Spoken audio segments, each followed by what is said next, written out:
वणी शहरात अवैधरित्या धारदार शस्त्रे बाळगून दहशत निर्माण करणाऱ्या एका सराईत आरोपीला स्थानिक गुन्हे शाखा यवतमाळ यांनी अटक केली आहे। तसेच तब्बल 1.5 वर्षापासून फरार असलेल्या दुसऱ्या गुन्ह्यातील आरोपीलाही ताब्यात घेण्यात आले। यवतमाळ जिल्ह्यात वाढत्या गुंड प्रवृत्तीवर आळा घालण्यासाठी पोलीस अधीक्षक यवतमाळ यांच्या आदेशानुसार स्थानिक गुन्हे शाखा पथकाने ऑल आउट ऑपरेशन राबवले। 27 फेब्रुवारी रोजी मिळालेल्या माहितीच्या आधारे पथकाने माडीपुरा येथे एका घरात छापा टाकला। या कारवाईत निलेश उर्फ अनिकेत सोनटक्के याच्या घरातून तलवारी, चाकू, कुकरी अशा 6 धारदार शस्त्रांचा साठा जप्त करण्यात आला। जप्त मुद्देमालाची किंमत 14,000 रुपये आहे। आरोपीकडून ही शस्त्रे भविष्यात गंभीर गुन्हा करण्याच्या उद्देशाने बाळगली असल्याची माहिती पोलिसांना मिळाली होती।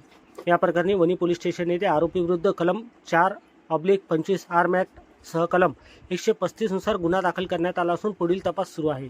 दरम्यान वणी पोलीस स्टेशन येथे कलम 379 व 304 अ भादवी या गुन्ह्यातील फरार आरोपी तब्बल 1.5 वर्षापासून फरार होता। आरोपी अनिकेत उर्फ बंटी प्रकाश एगडवार यालाही पोलिसांनी अटक केली आहे। तो यवतमाळ परिसरात लपून बसल्याची माहिती मिळाल्यानंतर स्थानिक गुन्हे शाखेने सापळा रचून त्याला ताब्यात घेतले।